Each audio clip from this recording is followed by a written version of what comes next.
Brooke, I'm just gonna put it right out there. Eating food turns you gay. What is this fiery Luke tonight? Give us a stand, girl. Give us a stand. You want to Have a see the whole stand. moment, Little Red Riding Hoe? Yes, little. Oh my God. Here's what I have to know is what was the first piece of this outfit you purchased? Because Oh, I know okay. it started. There was a kernel somewhere. There was a kernel. Yes. Yes, we have gloves, necklace, dress, We have the wig. cinch. Yeah, Yes.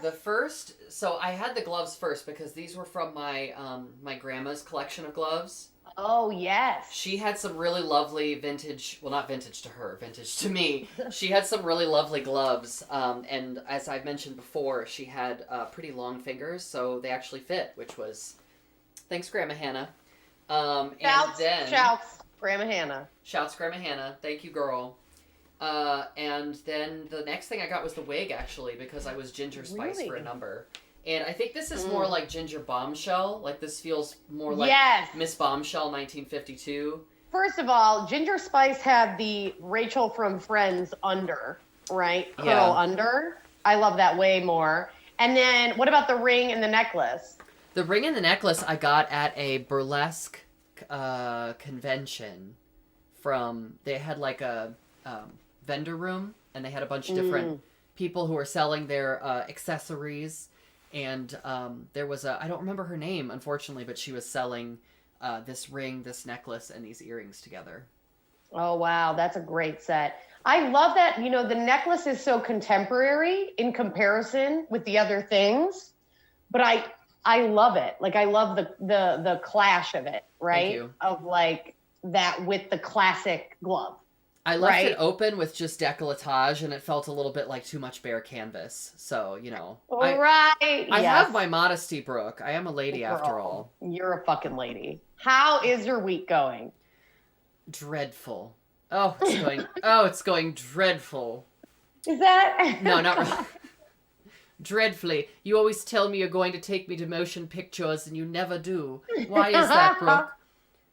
Oh my God. Look at you drinking out of your antique china. That's your COVID china, right? That is, yes, the COVID China, which The sounds COVID pretty if you bad, look- but If you look carefully, it's just little COVID molecules just floating around. You know what I mean? that's the Don't decals. you have girls? Don't you have girls? I have girls on mine. It's a little birdcage call out for those of you. Yes, Young absolutely. boys playing No, this hopscotch. this China, this pattern was sort of right after lockdown began. I needed a pastime, so I went on eBay and started looking for a new China pattern. And then I actually just said, and you'd be so proud of me. So, adulting moment. I'm in the market for a new fridge. Very sexy. That is an adult purchase. It was. And I was like laughing because I was like, okay, the reviews on one said no, really small ice machine. Mm-hmm. And I was like, well, for entertaining, that just won't do. Or That I just can won't finally, I can finally lean into like my epic white ladiness and start getting into like collecting antique ice buckets. Oh, yes. You know what I mean? Yeah, yes. for a bar Just cart with like- the ice tongs and like, yes, yeah. I love the tongs. So we had an ice too. bucket for parties when I was a little girl. And I love just individually taking them out with the tongs. Anyways, we are here to talk about food, not ice. So let's get us back on track, girl. What is the dish tonight? Can you believe it took us 26 episodes to talk about food? I'm embarrassed. I'm mortified. I'm ashamed. I'm just devastated. Yeah. Especially when, the writing's on the wall. I can't believe we haven't talked about it before. Food turns you gay, girl. I don't know about you. How much have you been eating in your life? Because when I added it up, I was astonished. I was astonished. Turns queer. And just look at me now. With these cheeks so highlighted, it looks like I tried to pinch them off. I love it. It's a subtle highlight. It's always subtle. Mm-hmm. Eileen Galvin, subtle. Subtlety. In a word, subtlety. A subtle woman. I love it. So we're talking about food tonight, specifically on this channel. If you've been with us for any period of time, you'll know that we tend to talk about relationship issues. Things that affect the realm of relationships. And that's the thing, is that even any mundane thing is affected and changes in the context of a relationship. So tonight we're here to talk about hangups. We're here to talk about preferences. We're here to talk about disagreements, arguments, food drama, food guilt, food shame. We're here to talk about all of it. Love it. Love it. And I'm here for it. And I made one of my favorite dishes. Shall we? Which is Shall we dish on the dish? My fish taco. Ooh. Brooke's fish taco Girl, recipe. You heard it here first. Will standards let you pull that out on the air? Y'all. What are they going to do? Cut it in post. Cut it in post. Let me talk to our technical team about that. You. Wait, the technical team is just you in glasses? Like, and I don't know. And I think it's a completely different person. Like, you put the glasses on and I'm like, oh, well, my co-host. It's like those 90s makeover movies, but in reverse. Yes, exactly. So I did my fish taco recipe, and here's why I love it. It's fun because it's really a kitchen sink recipe. You can kind of throw in whatever. And why I did a difficulty of 3 out of 5 is I do think there's a lot of components. Say more. I do. Here, let's see if I can zoom. Let's give it a minute. If you cover up your face a little bit more, I think the webcam will just peek, just hide behind the hors d'oeuvres. I'll just hold up. Just like respectable ladies do at parties when they're scooping out a man. Here's the thing: the tilapia I do a tilapia with a almond flour crust. Oh, yum! That crust looks really good. You got to put a ton of spices in the almond flour crust because it just tastes like nothing. And then I do fresh avocado on it, dressed greens. You got to do a dressed green. So I do a homemade balsamic vinaigrette on the greens, toss it, and then put a few on, just to kind of mellow it out. And then I pickle my own onions. And I know what you're thinking. You're a pickler? I'm a pickler, girl. She's a pickler, ladies. Pickling your own onions is delicious. And the quick way to do it is to cut up some onion just in slices or dices, and then cover it in a citrus and salt, shake it up and leave it. Oh. So I love it. And the longer you let it marinate, the better. So this is like a wonderful date night, like early dating thing, because you can do just like beans or whatever. You don't have to do fish. Yeah. But it's great. And I'm not even going to try to pick up the whole thing. It's impressive with low effort, which for exactly. Listen, for a busy lady on the go is essential. Necessary. And I did a fresh lime slice on the side. Oh, yum. But I love this. In the almond flour batter, I do an almond milk wash on the tilapia. It's a cheap fish. Reasonable. No one's making a ton of money in the pandemic. Cheap fish.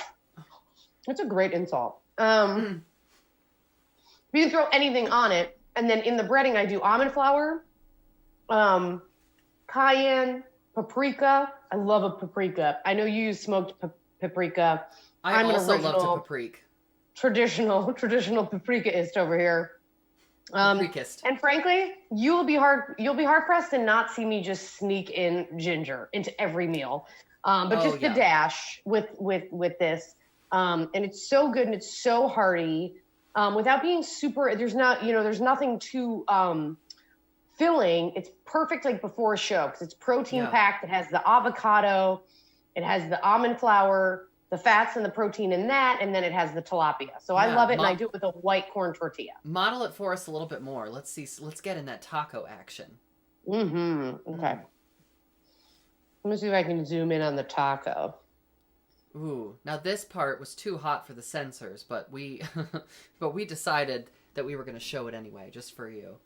Eileen slept with one of the censors to get this in, and I think it's worth it. Ready for a full taco?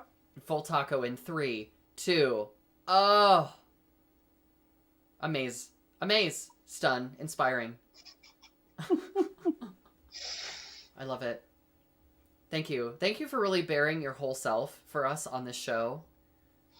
We appreciate. Pride Month is over, but that does not mean that we are going to stop being fully in our truth. This was peak Brooke in her late 20s, early 30s, inviting women over, pretending she knew how to cook, early dating food. Yeah. And there I was on the doorstep saying, oh, I think I dropped my glove. Have you seen it? You did love those butches I brought over. Yeah. They loved you, too. What can I say? I have a I have a I know who my audience is. You made these fish tacos. You made these fish tacos for me when I came over and visited you, and they were delish. They really were. Crisp, refreshing. I love them. And I think in relationships, much like everything in relationships, it's all about compromise. And one of the things I stopped compromising, one of the things I stopped compromising in my 30s is how I cook. Because I eat pretty healthy. And when I first started just being more intentional about what I was putting in my body, my partner, who you knew, is a precious crumb, and was like, absolutely not. I'm going to eat red meat and rice, and you can fuck off. Yeah. And I was like, I'll just make 2 sets of dinners. And it wasn't like they forced me or anything, but I was just so like, sweet, okay. So generous, but also not necessary. Not a sustainable business model. And now I'm like, look, if you want to be my lover, you got to eat my fish tacos. Look at that Spice Girls shout out. Hey, with the wig. Yes. Spice Girls call back. I feel like Ginger Spice should have been named Paprika. Here we go with the callbacks. So girl, tell me about you and compromises in relationships when it comes to food. Okay, so my favorite story around food is about something as banal, something so commonplace as scrambled eggs. So Monty and I, we have very different definitions of scrambled eggs. So what he likes, I would even say is correct. He likes a French, like, whip the eggs with some milk, and then when you whip them, they get nice and light and fluffy because he's a freaking French baker. So yeah, it's like fancy ass eggs. Yeah, so fancy as hell. And let me tell you, I grew up on Cheetos and Mountain Dew, so that's not how we do scrambled eggs in my house, okay? Yes, those aren't even scrambled eggs. Yeah. So when he whips it up with the milk, and you know the kind, and then you do it in the pan, they turn into like fluffy clouds, and they're very custardy, and they're like, I do like those, but that's not what I want to make for myself. What I do is I break eggs in a pan. I mix them around a little bit, but just to kind of like model the yolk and the white, but I don't want to mix it up too much. I want it to still be distinct, white and yolk. And then I basically fry the hell out of an egg frittata. But that's what I call scrambled eggs. And let me tell you, it has horrified more than one person who was forced to behold it. When I lived with you, you would set off the fire alarm with your eggs. I don't think people realize. I didn't expect you to call me out quite that completely. No.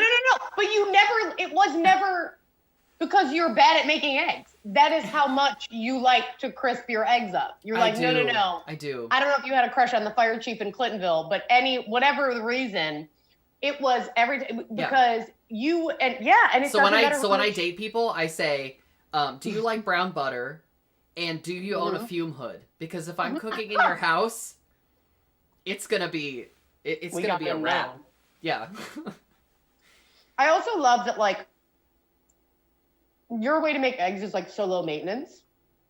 Oh, yeah. I'm like, why overcomplicate it? And also, I like things really crispy and sort of well done. I think that's the generous way to put it. I like things well done. And you do. You like eggs and men. Well done. Well done. Well done, you. Well done. But I really just like a brown. It is a kind of a brown butter experience. It's like you can taste the butter. It's a little bit. What's the word I'm looking for? You've just cooked it a little bit more. It changes the flavor, right? Oh yeah, of course. And it tastes really good on buttered toast. That's what I like to do with it. It's in the perfect shape for me to lay it on top of buttered toast, and then the crispiness, the brown butter, the egg frittata, it all goes together. And listen. Yeah. If you slice an avocado and put it on that bitch with some with some rough sea salt, I do. That's the way to my heart. I do. Yes, I do, and I will. Comment in the chat because eggs are actually really funny. I remember I had a very runaway bride moment.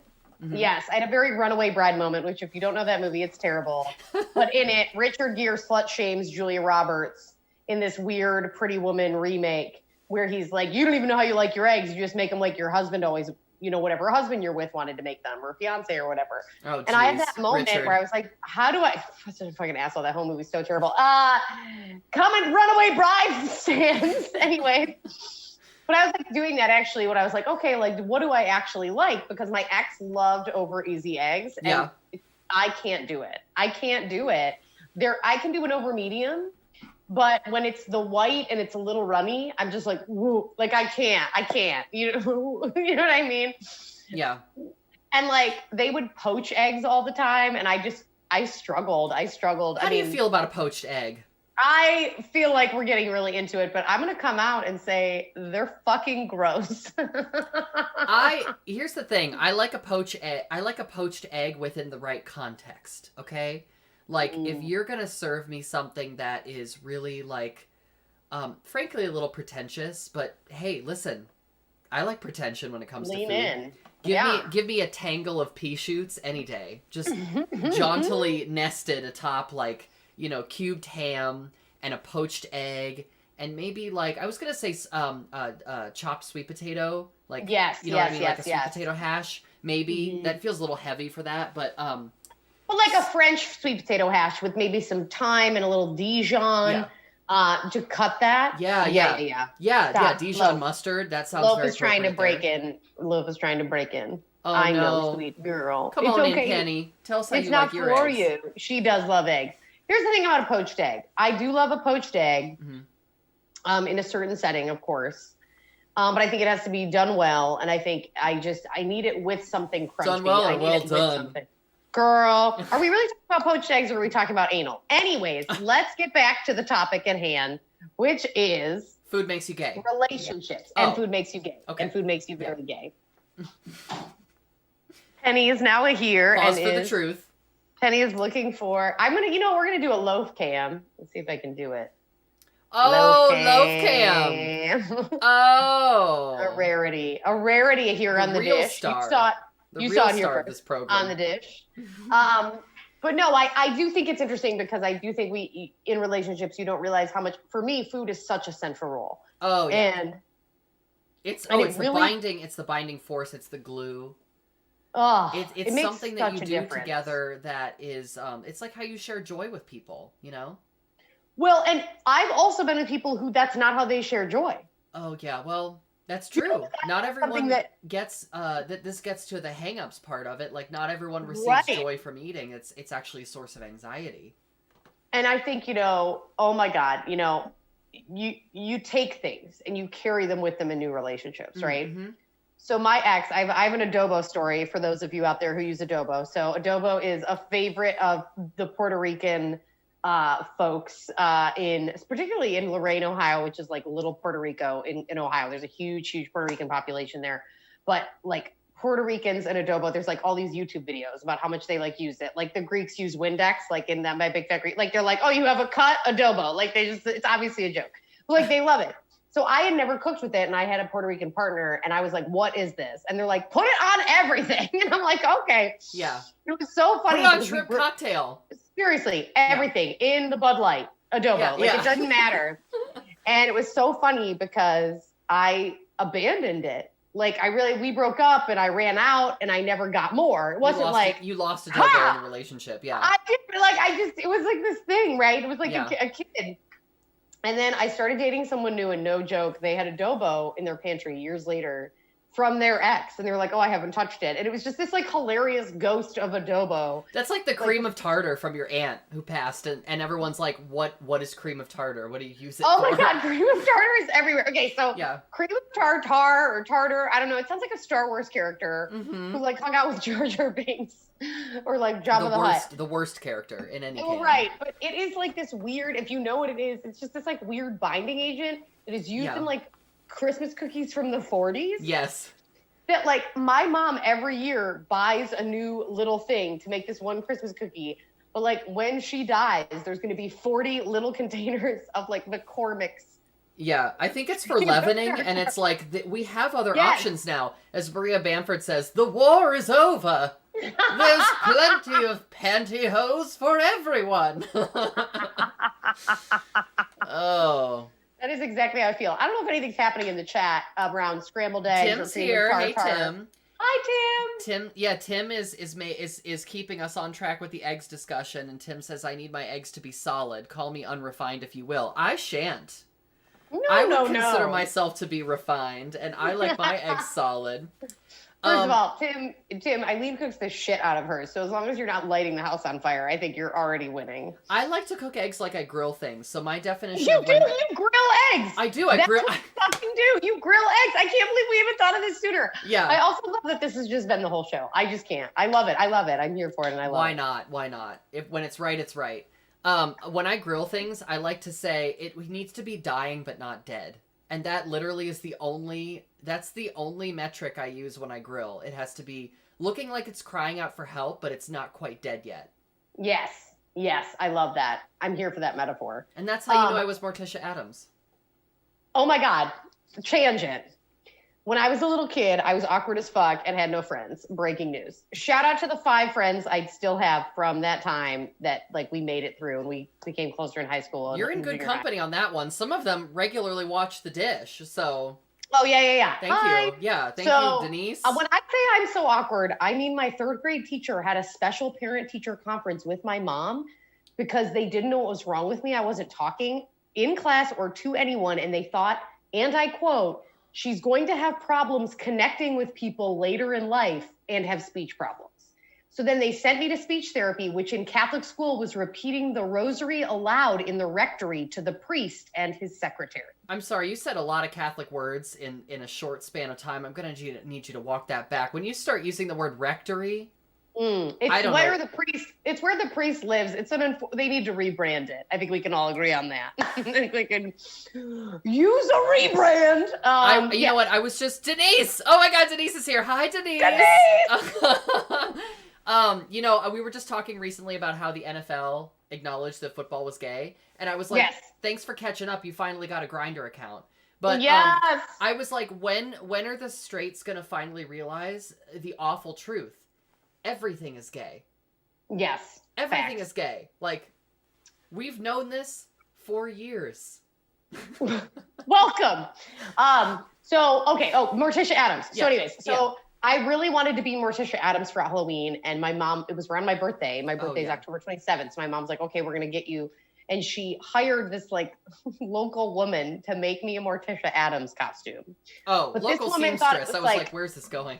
She's, by the way, also a witch, like 100% a witch. I look back in her house and the creeks and everything, and her husband was dead, but no one knew where he was, but he was disappeared. It was a whole thing. She was a witch, like for sure. And shouts out, killed her husband, go team. Work.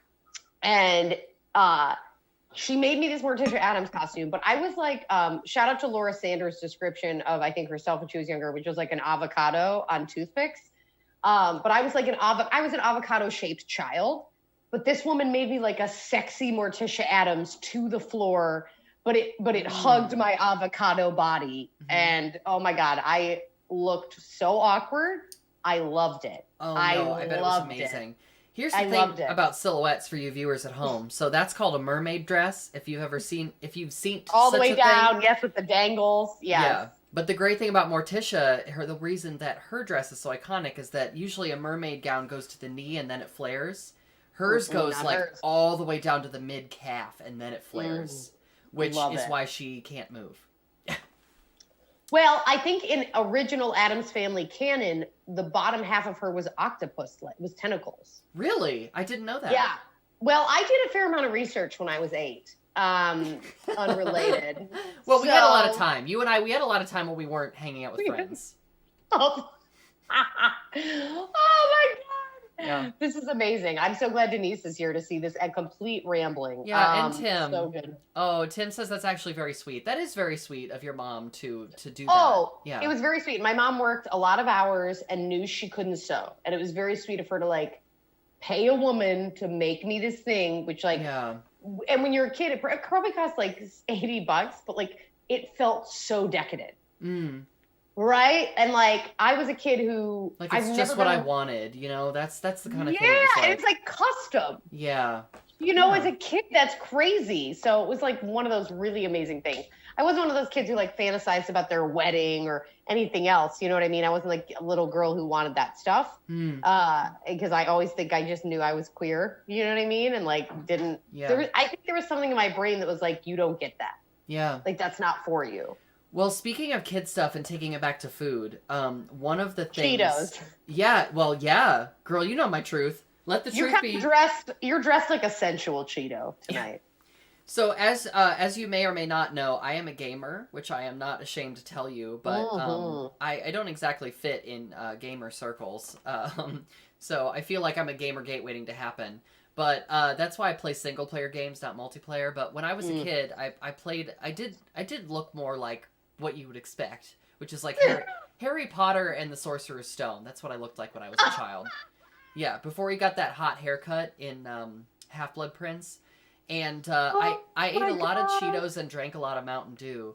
And that was all fine and good. Like, there was a lot of snacking throughout the day kind of thing. Like, talk about ways that parents show you love. Like, I would come home and there would be this sort of, like, after-school snack. And that was very, like, I always felt very comforted by that. Nurtured, yeah. Yeah, nurtured and comforted, especially because a lot of times, like, shit would happen in high school and I didn't necessarily want to talk about it. But the food kind of helped.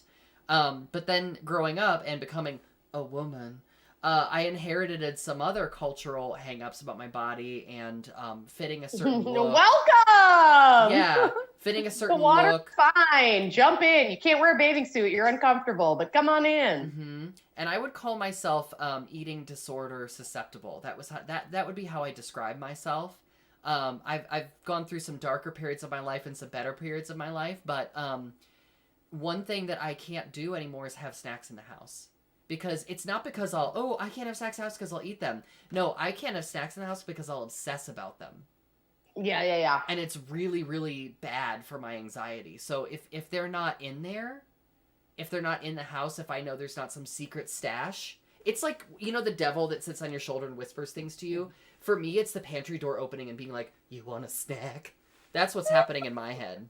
You know, I think that's really interesting because, like, I think I was raised very Gen X in terms of, like, latchkey kid. Like, I was home alone. And I really identify with that, like, oh, there's snacks and I shouldn't have them, but I do have it. Right, yeah. And I come from a long generation of women who deprived themselves. And this is why I don't. My great-grandmother, Graham San Pedro, I'll bring her photo next time. She was a bad bitch. She was from Spain. You gave me one of her brooches, which I cherish. I did, yes. Beautiful. Yeah, she was a hairdresser in Spanish Harlem. And she, to her dying day, kept her chocolate in the basement of her apartment building in, like, her cubby with a lock. Oh, my gosh. So she was 82. Safety deposit box chocolate. Yes, climbing down rickety stairs. And she didn't have a husband after her husband died. She was like, don't get a man. All they want is you to do their laundry and cook for them. Fuck it. Time for a special treat. Yes. And she would, at 82, my mom was like, you can't do that. You're going to kill yourself falling down these stairs. She's like, no, I have to keep my figure. God love her. But, like, that's the right? And I refuse. It's really I have chocolate. campy too. Oh, it's so cute. She is my Linda Belcher. Like, she is everything about, I love her. So yes. I have chocolate every day and I have it in the fridge on this floor because I'm like, this is insane. It's insane, but this is shit women do. People do. I actually don't think, like, our fat phobic, terrible culture, it's not exclusive to women or I was going to say, you know what? It's people. the only thing that doesn't see gender, which is great. Mm-hmm. So that's great.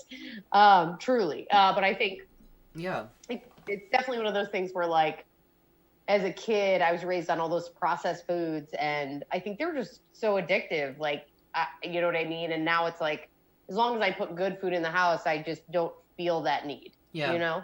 I didn't grow up in a culture of purposeful scarcity. That sounds pretentious. Of, like, denying yourself things. You know what I mean? I didn't come up in a culture of that. I came up in a culture of, a couple generations back, Grandma had 22 siblings, and so, like, we ate everything on the plate, including all the meat off the bone and all the fat. You know what I mean? Like, you didn't waste anything. Mm-hmm. And then I think my parents were like, we have easier access to resources. And so, you know, we're going to get that Lucky Charms and we're going to have the Doritos in the pantry because we can, you know? Yeah. And so now I'm sort of discovering, and it's complicated. It's a complicated mix of associations and history and, you know, being femme and being a burlesque performer. all of these things coming together at once. And so now I'm just trying to figure out what makes me feel okay, you know? Yeah. Like, what makes me feel okay? And for me, everyone's strategy is a little bit different. For me, it's calorie counting. And the reason it works for me is because then I don't eat too much, but I also don't eat too little. Because girl. I shoot for a goal, and then I'm like, if I get too low, then I'm like, wow, this is dangerous. I need to eat something. So that's just right. me. You need goalposts. Yeah. For me, calorie counting is so dangerous. I grew up like as a dancer who wanted to be a musical theater kid. So it was all about weight, very young from the beginning. By the way, grew up as a dancer, a bad dancer. I just want to point this out, very bad at dancing. My mom invested thousands of dollars. Tap, jazz, ballet, acrobatics. Flat ball change, train step. Voice. Terrible. Yeah. I could barely do a time step. But you know, what's so crazy about it is I think that being raised in that space of calorie counting has made me just run from it and never go to it and just say, all right, like I'm going to put in my body what feels good, you know, and what feels good is the least amount of processed things. So I had like a protein bar like 2 hours ago and I've had a stomachache ever since because I just don't eat that stuff. But I was like, oh, I need like something. I was on the go. I had to go to a dry cleaners. Again, immense first world problems today, dry cleaners and a new fridge. But I think it's kind of like finding what works for you and what also keeps you the most mentally healthy. Yeah. Which I think is a huge component of nutrition we don't talk about. And in relationships, that's also really important to me. Like I love sharing the food I make with partners. All of my partners, all of them, all 32 partners, and Penny, who is just sitting here crying. This is me waving to all my partners. I really do. I love that you dress like a Flamin' Hot Cheeto. And I want to know, yes, Flamin' Hot Cheeto. I want to know, is there a burlesque dancer out there named Flaming Hot Cheeto? There is now. Yes, Flamin' Hot Cheeto. There is now, bitch. She'll give you indigestion. I watched a queen last night. Her name's Vivian, but I don't remember her last name. She did an Elmer's glue number. She was dressed as an Elmer's glue bottle, and I was dying laughing. It was so funny. Oh my God, I love that. I'm going to put her name in the description of this video because it was so iconic. Please do. We love it. Yeah. Y'all, please come back next week. We love to see you and we love to feel you emotionally, spiritually, and physically. Yes, delish. I'm so excited. Please tune in next week. We will continue to talk about food because we can't escape it. But we just love that people tune in and watch later. And we want to thank you so much. Like us on YouTube. Follow us there. Thanks for watching on Facebook or YouTube Live. Follow us at Covered Dish. I posted a live photo of my limes on my gram. So you can check that out at Not Gay Isn't Happy. And I'll repost it on Covered Dish. But when those limes are ready, girl, we gonna have tequila. No big deal. I'm gonna mail you a motherfucking lime and we're gonna do it. Yeah, no big deal, but those are the gayest limes I know. And guess what, dear viewers? Covered Dish is one of the only things that you can binge with absolutely zero guilt. You can watch it again and again and again and still be hungry for more. And we do, which is embarrassing. And we'll talk about that next week. Thank you all so much. All right, bye. We'll see you next week, Tuesday at 7 for the next Covered Dish. Mwah.